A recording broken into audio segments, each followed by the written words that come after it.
Some men spend 31 years running into burning buildings and think they've already met the worst thing life can throw at them. I retired at 62 believing that.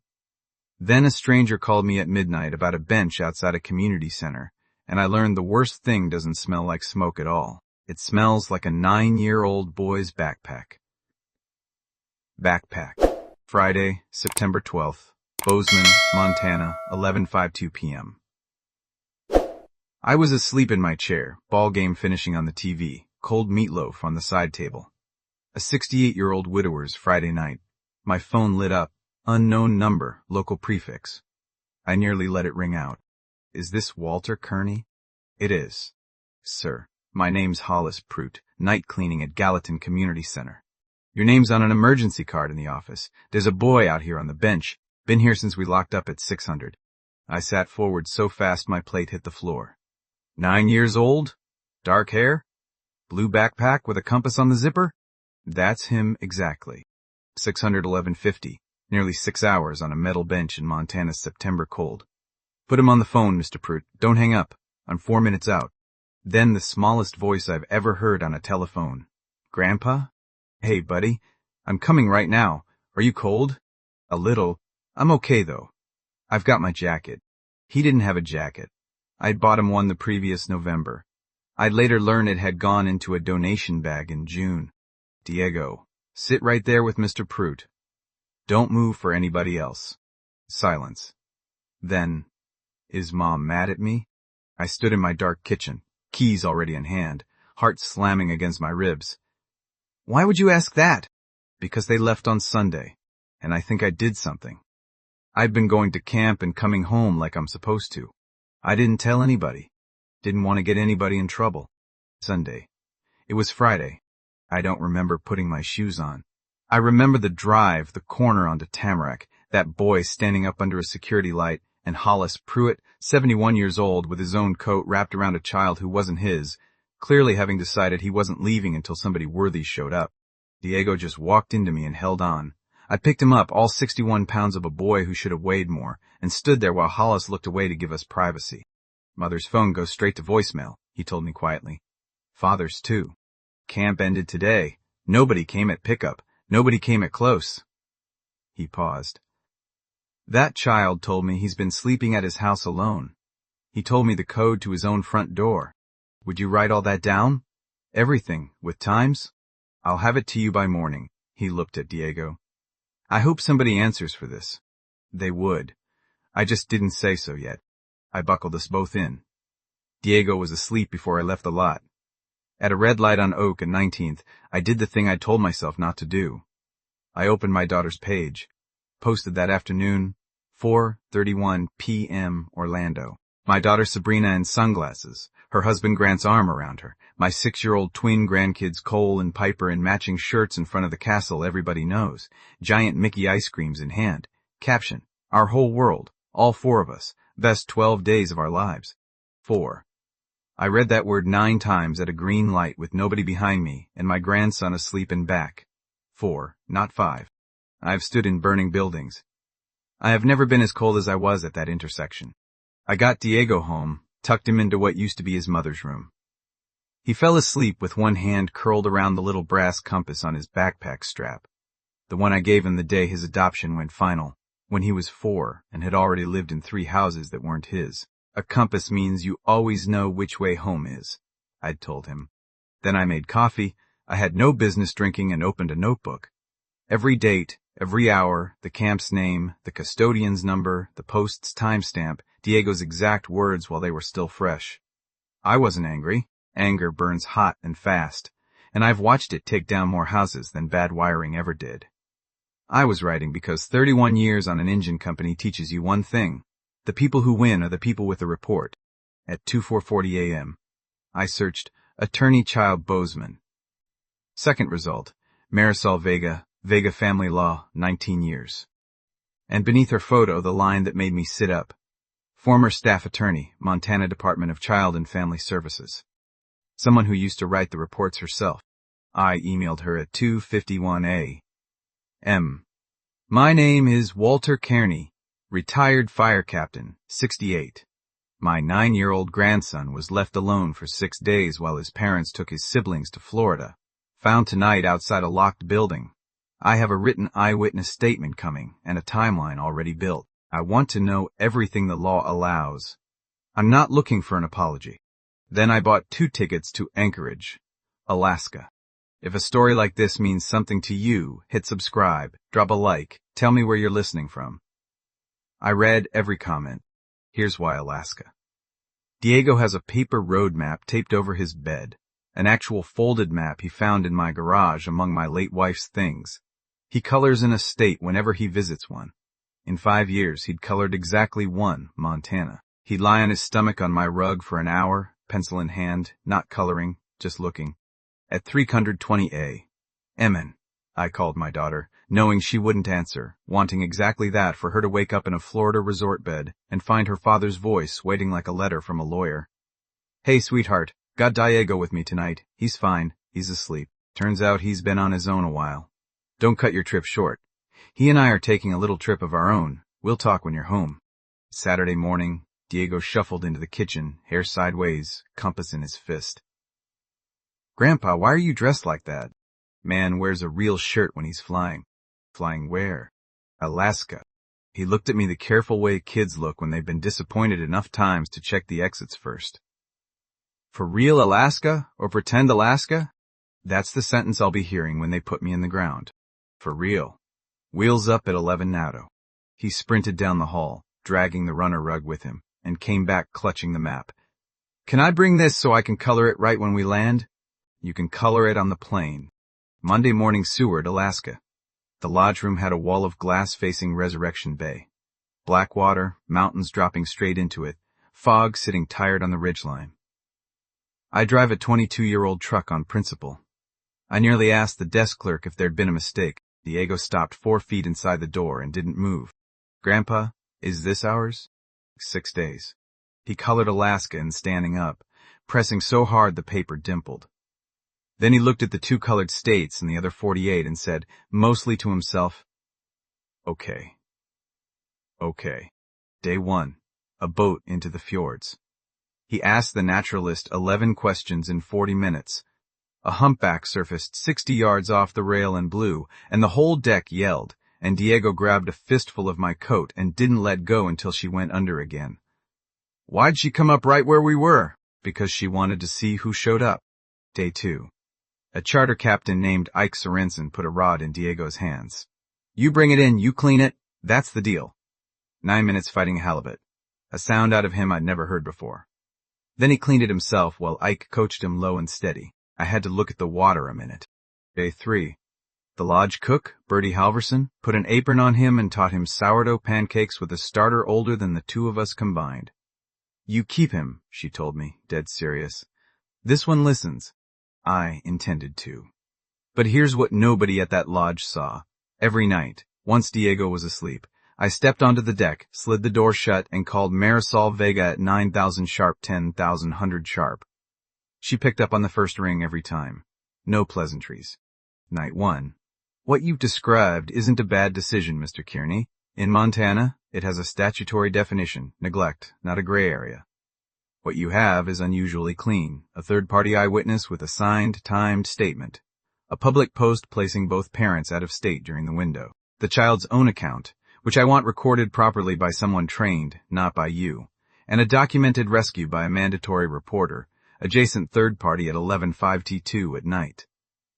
I'm filing the report. I'm filing an emergency ex parte petition for temporary guardianship, and I'm subpoenaing the school. I told her about a counselor's call from February. Sabrina had told me to stay in my lane. Write down that date tonight before you forget anything. Night 2, the money. You're going to want to change your will. I'll tell you how to do it so it can't be undone and so it doesn't ruin him. An irrevocable trust outside your estate, outside anyone's reach. But not released in full at 18 education and housing at 18 through an independent trustee, the remainder at 25.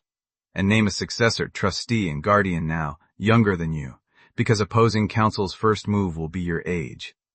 My niece Nadia, 41, Ichu nurse in Missoula, married, 2 kids, loved that boy since day 1. Get me her number tonight. Night 3, Diego caught me on the deck. Grandpa, who are you talking to at nighttime? Grown-up business, bud. Bed. Bed. He considered this with enormous solemnity. Then can I have hot chocolate from the lobby machine? It's 9 Feder at night. It's Alaska, though. 1 cup, then bed. I was building a legal case against my own daughter and getting negotiated with over cocoa. Night 4 hit different. At dinner, Diego set down his fork. Grandpa, can I ask something and you won't be mad? You can always ask me anything. Is it because I'm not really theirs? The restaurant kept moving. Our table went silent. I took both his small hands in mine and told him the truth, size for 9 years old, what adoption is and isn't. That family isn't issued at birth, but chosen out loud on paper with a signature at the bottom. That being chosen isn't the runner-up prize, teats the whole event. That whatever was broken in that house was broken before he ever walked into it, and no 9-year-old is responsible for grown adults behaving badly. He nodded slowly, working through it. Then can I have your coleslaw and pie? 2 pies. I excused myself, ran cold water over my wrists in the restroom mirror. 2,000 miles south, my daughter, who I taught to drive on a gravel road, who I walked down an aisle of Evan years ago, was sleeping fine. That thought dried my hands. I went back out and quit weighing it. We were going home, and Marisol had work to do. Wednesday, September 24th, my dining table, 8:59 a.m. Sabrina had sent one message, got your voicemail. We should talk in person. I forwarded it to Marisol. Wednesday, my house, 9:00 a.m. She replied in 3 minutes. I'll be there at 8:59 with everything. She was charcoal suit, worn briefcase, coffee without ceremony. They don't know I'm here. They think it's family talk. A ghost of a smile. It is just a well-documented one. Grant walked in first, collared shirt, dressed like he'd prepared for a meeting. Sabrina behind him, arms crossed, chin loaded with an argument she'd built on the drive. Grant saw the woman at the table and stopped like his plug had been pulled. Dad, who is this? Marisol Vega, family law, 19 years. Before that, 6 years with the state on cases exactly like this one. Sit down. Marisol slid a single sheet across, no speech. Sunday, 6:15 a.m. Vehicle departs, 4 occupants per neighbor's doorbell camera. Diego alone all week, self-transporting to camp, rationing crackers and saved lunch. Friday, camp ends, nobody arrives. 11:52 p.m. TAS. Child found by night custodian Hollis Prout. Signed statement attached. The social media post, time-stamped, placing both parents in Florida. We had arrangements, Sabrina said. Grant's cousin, Tricia. Mrs. Whitaker states she was asked in a group text on August 30th, never confirmed, and was in Idaho the entire week. She provided that thread voluntarily. Another page slid over. Sabrina's mouth shut. We're not here to establish whether it happened, Marisol said pleasantly.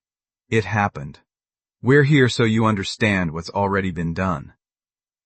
Tuesday the 16th, I filed a report with Child and Family Services, substantiated as of Monday. Wednesday the 17th, I appeared before Judge Ellery Hoskins on an emergency petition.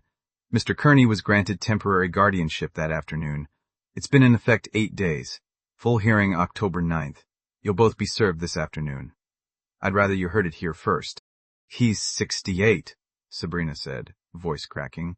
He can't. Cleared by a full physical September 22nd.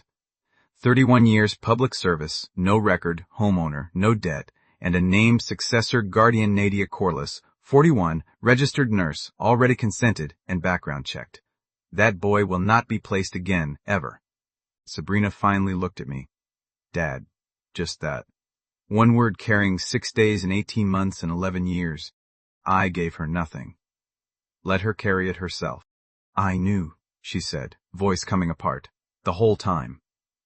Grant said it was one trip, that Diego doesn't even like crowds, that we do something special with him after. I told myself that because it was easier. I packed my bag, walked past his door. He was sitting on his bed with that map, asked me what state we were going to. I told him Florida, said, see you soon, bud. And I closed the door behind me. Grant turned and stared at her. She didn't look back, kept her eyes on me, wrecked, out of armor. I was furious. I was also grieving. Clean grief for a girl I raised, and a woman I no longer recognized. I let myself hold that 3 seconds. Then I slid my own folder across. I know you knew, Sabrina. That's the part I can't get past. Grant grabbed it, read it, went still. The house on Chestnut, the accounts, the 80 acres outside Livingston my father left me. All of it. As of Friday the 19th, sitting in an irrevocable trust for Diego. Education and housing at 18 through an independent trustee. The balance at 25, untouchable. And one line I'd insisted on. Modest college accounts funded for Cole and Piper too. Sabrina looked up, confused. They're 6. None of this is theirs to carry, I said. I won't do to them what was done to him. But their grandfather is going to be very clear for the rest of his life about who was left on a bench. This is punitive, Grant said. No, son. Punitive would have been what I wanted at midnight on the 12th. This is just accurate. Marisol laid out terms for the October hearing. Diego stays with me. Weekly therapy paid by the trust. Supervised visitation for Sabrina, 1 hour weekly, contingent on completed counseling. No contact for Grant pending evaluation, because in 11 years he'd never once signed a card, Dad, and the school file had a February counselor's note flagging Diego's withdrawal, acknowledged by both parents in writing, never acted on. Grant walked out without a word. Sabrina paused at the door. Back to me. Dad, is he okay? I let the silence sit. He will be. No thanks to you, but he will be. 6 months later, March, Bozeman. Diego lives with me permanently now. Guardianship came through in December.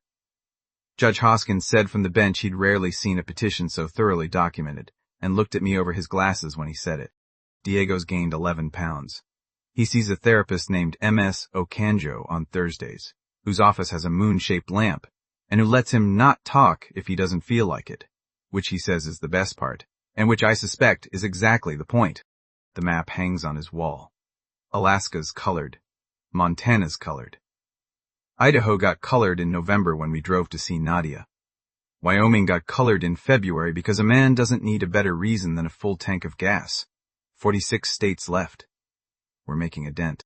Sabrina comes to every supervised visit, never late. She reads to him, doesn't perform it, doesn't cry in front of him, which costs her something. I've come to understand, her counselor told her, and she told me on the phone that Grant had never wanted the adoption finalized, that he'd treated it as temporary, that she'd spent 11 years shrinking to fit a house he built. She filed for divorce in January, final this fall. I'm no therapist.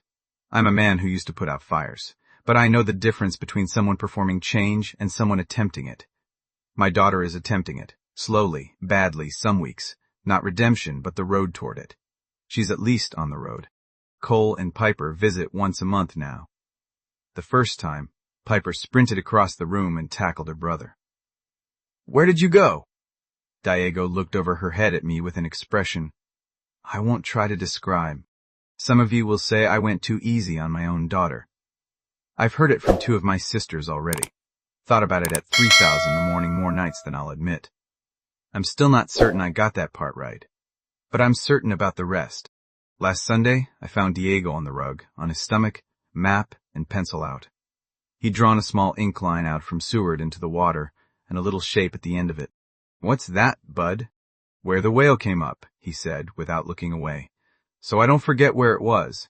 They spent $34,000 to show the world their family was a party of 4. I spent every dollar I had left, and every day I've got coming, to make sure one boy never has to wonder whether he counts again. That's the whole of it.